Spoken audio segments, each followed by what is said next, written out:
What's up, everybody? We have another This Week at Bungie blog post for August 26th, 2021. Starting off by saying, where do they even begin? A lot of information, pretty much just going to read it verbatim as usual. Tuesday was a big day, really big, so big in fact that a little bit of the news ended up slipping into Wednesday. Many of you were tuned in to watch every detail as it was revealed, but there was a lot to cover. Let's do a quick recap for the new lights out there. Yes, you're about to read an onslaught of links, but we couldn't possibly cover everything without this turning into something that looks like patch notes. Pretty much does look like patch notes. The Witch Queen was announced, showing that even our enemy can bend the light to their will. There's too much info to sum up in a few bullets. Hit the product page for more info over on Bungie.net. Season of the Lost is live, and A Tale of Two Queens has begun. Crossplay is also live, bringing Guardians together no matter which platform they play on. We've also announced our 30th anniversary, including the return of Yallarhorn, a new 6-player activity, and more. As for quality of life improvements for our PvP players out there, we have some fun news on the security front, and for Trials as well. We've announced our partnership with BattleEye Anti-Cheat and begun our soft launch of new security improvements to Destiny 2. As we collect data and strengthen our detections, we appreciate all players who continue to report potential cheaters to our contact form here. Little link. We've also announced updates to our security policies. Hello, Max. Touching on things like win trading and account recoveries in competitive environments. We've announced upcoming improvements to Trials of Osiris, starting with the rewards, matchmaking, and labs. Trials will be on a short hiatus until September 10th, so read up if you haven't gotten the chance. We've given you all plenty to read, and there's still quite a bit to discuss over the next few months. Let's start with some expectation setting, shall we? During the Destiny 2 showcase, we spoke of reworks coming to all light-based subclass activity in Destiny 2. While we showed you a small glimpse of gameplay, we thought it would be nice to talk through what that rework really means. But first, here's a quick update on the Bungie Foundation initiatives. Last week, we announced multiple charity initiatives with goals of helping those in need around the world. This community has proven time and time again that gaming does good, and that we're all guardians of the world. Copyright Guardians of the Galaxy. Bungie Foundation. Today, Team Rubicon and Direct Relief have teams on the ground across the world and are actively providing life-saving medical care, critical medical and PPE supplies, food, water, and shelter to hundreds of thousands of people in need following the recent natural disasters, including the Haiti earthquake, West Coast and Mediterranean wildfires, and Tennessee and Germany floods. They have not let up on their mission to vaccinate vulnerable populations against COVID-19. Thank you to each of you who have pre-ordered a Guardians of Hope t-shirt, made a direct donation, or purchased from the Bungie Foundation collection on the Bungie store. We know that this has been an incredibly challenging and overwhelming year for everyone, and your continued generosity is truly humbling. Over the past week, you've helped us raise nearly $125,000 in direct donations and have pre-ordered a lot of t-shirts. Let's keep the support train rolling. Between now and next Wednesday, September 1st, at 11:59 Pacific, you can help us reach our goal of $500,000 to help Team Rubicon and Direct Relief bring the life-saving care that millions around the world need today. As a reminder, here are the sweet wares you can receive through your support. Donate $25 and get the emblem here that will be emailed on September 9th. Pre-order the Guardians of Hope Guardians of Hope t-shirt and receive the Vital Elixir emblem distributed via email, also on September 9th. Those things there, we saw that in last week's TWAB. Same thing with this one here. Make a purchase from Bungie Foundation collection on the Bungie store and receive the Planet of Peace emblem that will be delivered immediately after purchase is complete. Reminders: to be eligible for the in-game items listed above, donations and/or purchases must be made between August 19th and September 1st at 11:59 Pacific. Unique redemption codes will be emailed to you on Thursday, September 9th, following the completion of the fundraiser. Hello, Max, once again. Only one redemption code per item per email for qualifying donations or purchases. Thank you for being real life guardians to so many who need you. Your support truly does save lives. Moving into the Void. Starting in the Witch Queen, we'll be aiming to give light subclasses the stasis treatment season over season, bringing more customization to Guardians and new ways to engage with their abilities. While the team is still deep in development, Sandbox Discipline Lead Kevin Yanes and gameplay designer Samuel Dunn are joining us to walk through their goals for abilities and what the upcoming reworks will bring to the table. Quote from Kevin. Hey everyone, Kevin from the abilities team here to share some sweet details about what's coming next. By the time this gets posted, I assure you all have had the opportunity to see what's cooking here in the Bungie digital kitchens. The world, characters, and story are all moving forward, and things are changing big time. Destiny 2 is evolving, and that means the sandbox needs to evolve with it. Previously, I laid out a roadmap of changes that got us to Season 15 with some vague hints about the future. Now that we're here, I wanted to plant more flags in the ground about where we're going next. Moving straight into business. Throughout Tuesday's reveal, we watched you as you all reacted to the Witch Queen, Season of the Lost, and 30th Anniversary. Part of those reactions were on subjects like subclasses and stasis aspects and fragments. I feel that before we move forward, we should rip off a few bandages. There is no new subclass, Darkness subclass specifically, with the Witch Queen or through Year 5. So the earliest would be Lightfall. We made the call to refocus ourselves on light subclasses this year. As you'll see below, this doesn't just mean a port, but also new and exciting stuff too. There are no new stasis aspects and fragments arriving along Season of the Lost. Similar to above, we wanted to focus on building initiatives instead of adding more to stasis. We feel like the subclass build variety is in a good spot and was likely to benefit from tuning changes more than new stuff. To that end, we prioritized the Season of the Lost balance patch, and another patch you'll hear about below debuting with 30th Anniversary. Combat Reforged. Today you're going to read a quick tease on a feature we're calling Void 3.0, a new interpretation of the Void subclasses and fantasies.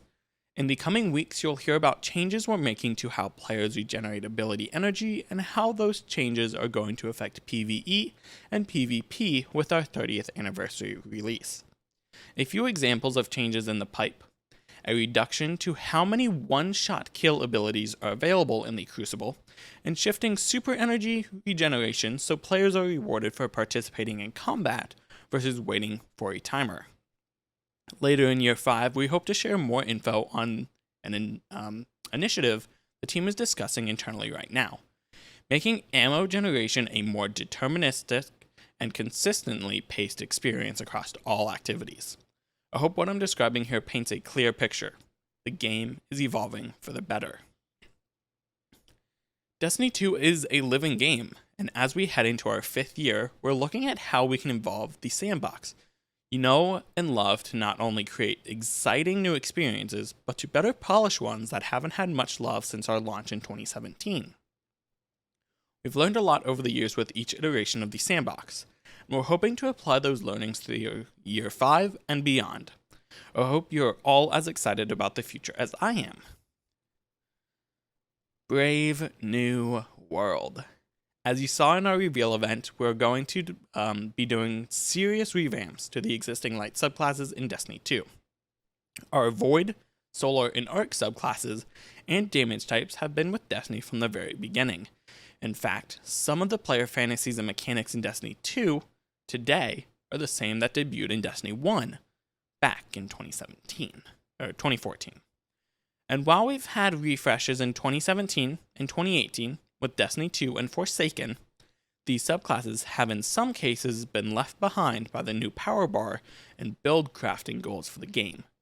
To help solve that problem, we're going to take these subclasses back to the shop to retrofit, remix, and reinterpret the gameplay fantasies and mechanics by integrating them into the modern subclass experience. I so want to know specifically what this grenade thing is. In Destiny 2 Beyond Light, we introduced a new subclass system we dubbed internally as Subclass 3.0. The goals of Subclass 3.0 were to create an experience that gave players more customization akin to Destiny 1, while also meaningfully evolving that experience. To us, Destiny is best when build crafting, best-in-class action, and power fantasy all meet to create gameplay experiences you can't get anywhere else. Staring out into the void. With Void 3.0, we're taking the subclasses you know and love and remixing them. That means adding new abilities and mechanics, ditching some old ones where it makes sense to do so, and spreading out existing ones to create enticing new combinations.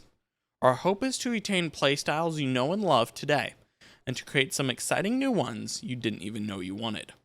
We can't wait to see what you all think about these changes, and as always, we're going to be looking for and responding to feedback. With all that said and done, Kevin is going to bow out and let the team do the talking.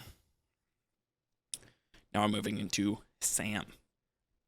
Howdy everybody, I'm Sam Dunn, Abilities Designer on the Sandbox team. I'm here to dive into a little more detail about what you can expect from Void 3.0.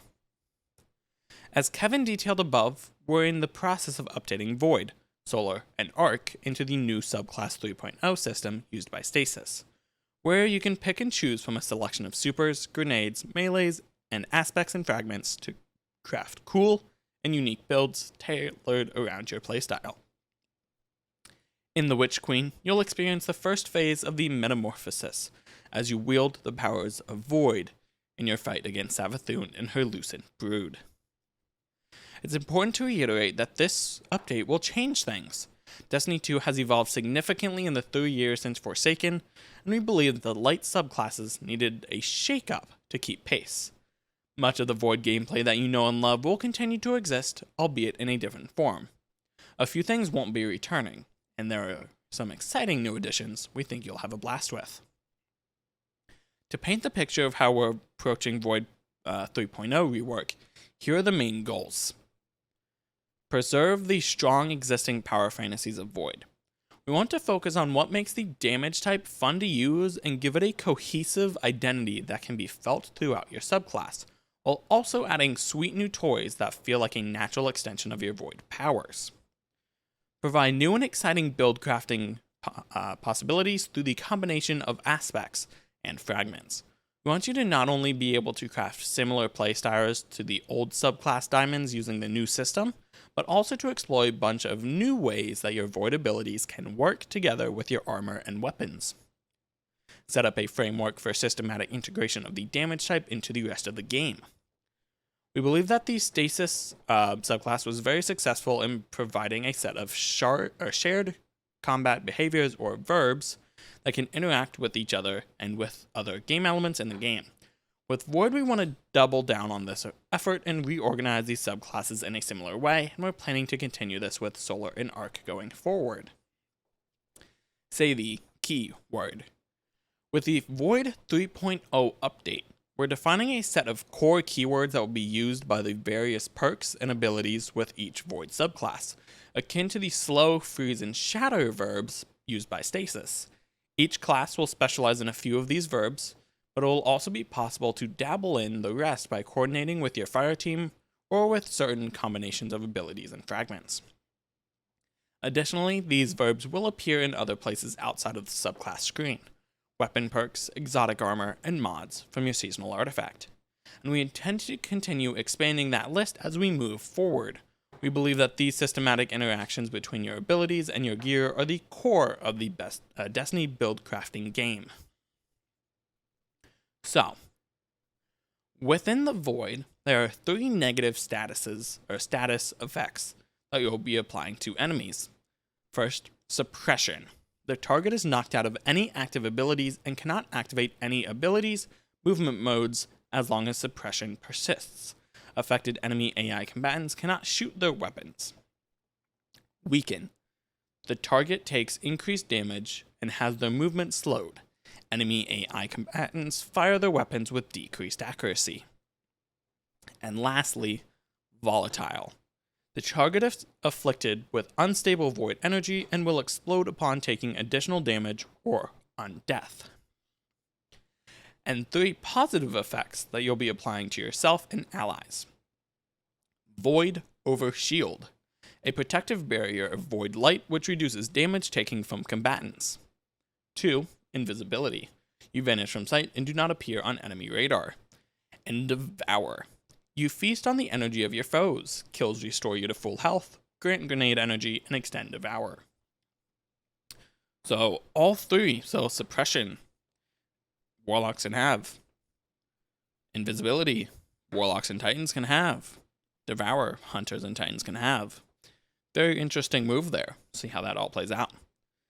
These verbs should all be familiar to veteran players, but now exists in a new, broader, systematic framework that will allow us to consistently spread their behaviors across the game, where previously they mostly existed in their own, siloed-off subclasses.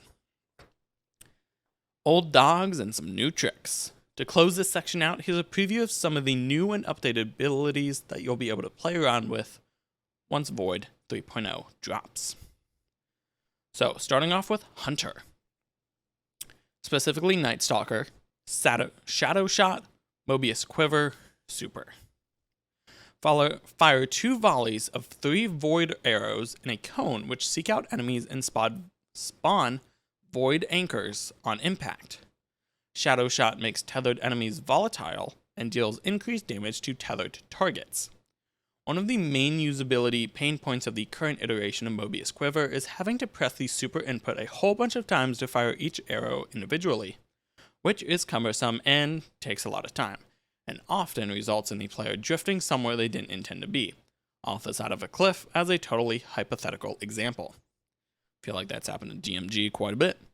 By firing multiple arrows at once, it should be a lot easier to blanket an area with traps in preparation for a fight or put burst damage on a boss.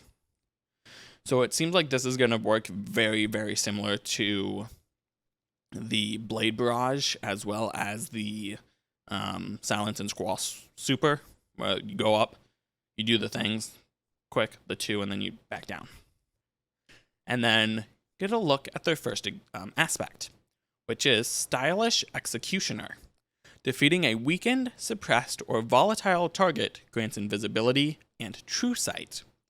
After performing a stylish execution, your next melee attack while invisible weakens enemies. A twist on Middle Tree Night Stalker's current flawless execution perk, this aspect lets the hunter specialize in defeating debuffed enemies to keep looping their invisibility. That'll be interesting. Sentinel Titan. So, looking at, first off, their first aspect, Overwatch. Copyright. Cast a Void-empowered barricade to grant a Void overshield to yourself and nearby allies. The empowered barricade slowly regenerates the Void overshield of allies bunkering behind it. Oh, that's interesting. We want the players to be able to lean into the Sentinel fantasy for being the frontline protector for your team. So Overwatch, copyright, is a powerful tool for setting up prior to an encounter and providing a safe haven to fall back to when things get spicy. Shield Toss, projectile melee. Hurl your shield towards an enemy. The shield can ricochet off enemies and surfaces, granting you a small chunk of void overshield for each hit. We want to give Titans more options when it comes to projectile melees. Shield Toss is a great choice for aggressively pushing forward into groups of enemies, softening them up, giving you extra staying power. So it doesn't seem like that really changes a whole lot for their super. You just get some overshield back when you get hits. Voidwalker Warlock. Pocket Singularity. A projectile melee. So launch a tracking, unstable ball of void energy that detonates when it nears an enemy, pushing targets away from the blast and making them volatile. Designed as an anti-dive tool and a way to push enemies out of cover, thank God. With careful placement, it's possible and incredibly satisfying to boop enemies up in the air and to pop their volatile with a well-placed edge shot before they hit the ground. Child of the Old Gods, Warlock's first aspect. Cast your Rift to summon a sentient black hole which hovers at your side, waiting for a target. It will launch itself at enemies, then begin siphoning their energy and weakening them, refunding their life force back to you as either grenade and melee energy if you're using Healing Rift, or health if you're using Empowering Rift. Defeating enemies who are being siphoned by the Child will refund some Rift energy. Child of the Old Gods is a strong debuff tool that gives Voidwalkers an additional way to lock down an area while sustaining themselves. Why does it seem like Voidwalker has the most change? Also, there was a tweet that, not Voidwalker, Middle Tree, Nova Warp isn't going anywhere. So maybe you can choose between like 2 supers maybe, so like Nova Bomb, one option, and then, I don't know. We hope that this preview sparks your curiosity and gets you thinking about cool new Void builds. Have you ever wanted to run Spectral Blades and Vanishing Step? Ward of Dawn and Controlled Demolition? Handheld Supernova and Devour? There are a lot of new possibilities, and as we get closer to the Witch Queen, we'll be back in future TWABs to talk more about the super, fragments, and grenades you'll be mixing and matching. We're really excited about what we're cooking up, and we can't wait for you to get your hands on it. In the meantime, check out the ability balance update that we released with Season of the Lost in Destiny 2 Update 3.3.0. Thanks for your time, and see you soon. Alright. This image is different. This was not the image that was there earlier. But, more Prime, more rewards. This week has been full of wonderful surprises, even outside of our Destiny 2 showcase, and the release of Season of the Lost. We also had a fun moment to refresh our Prime rewards. It feels like we did this just 2 weeks ago, right? Haha, funny. While this train stops for no one, and more rewards are always awesome, let's see what we've got for this round. We blew some minds earlier in the week, so let's keep it rolling and give players a chance to blow some stuff up in-game with the Wardcliff Coil rocket launcher. So you get Wardcliff, the Diesel Punk Exotic Ornament. They really need to make a good ornament for this gun. The Eon Drive Exotic Sparrow, and the Lost Legendary Ghost Projection. If you'd like to snag these rewards, make sure to head here, link up your Bungie.net profile, and follow the directions to redeem them. If you have any questions about the Prime Gaming program, the Prime Gaming support article is a good first stop. Alright, all the stuff, all known issues, I made a video on that already, so I'm not going to go and read through all of that again. Looks like a couple additional things, but oh well. Looking at some movie of the week stuff, artist stuff. Alright, so obviously, with Savathun revealed, an onslaught of amazing community art was dominating the feeds for the majority of this week. We cannot help but take a moment to highlight some of the awesome pieces out there. That's really smart. Ooh, that's beautiful. That looks really nice. And then, aw, cute. Alright, and real quick. Along with all of the amazing Savathun fan art, we've also seen a lot of excitement and questions about who is voicing the Witch Queen. We are happy to share that it is none other than the talented Deborah Wilson. We asked her about her experience voicing the iconic Destiny villain's debut. Deborah. Voicing Savathun is like a dream come true. So many deep layers to this character, and exploring them all is why playing her will draw you into the story, the plot, and this fantastic universe of a game. Make it your destiny to play. Alrighty. Thank you for making all of this possible. Truly, without a passionate community fueling the fires of inspiration and motivation, who knows where we'd be? What a wild it's been. What a wild ride it's been. Next month marks full 7 years of Destiny. 7 years of Space Magic, Crucible, Patch Notes, community, and more. We still have so far to go with you all. Let's start by taking our next steps into Season of the Lost, shall we? Cheers, DMG. Alright, and that is all I have for this week's TWAB. If you have any questions, Twitter is mainly a good place to go. look through everything. Until next time, Guardians, stay safe.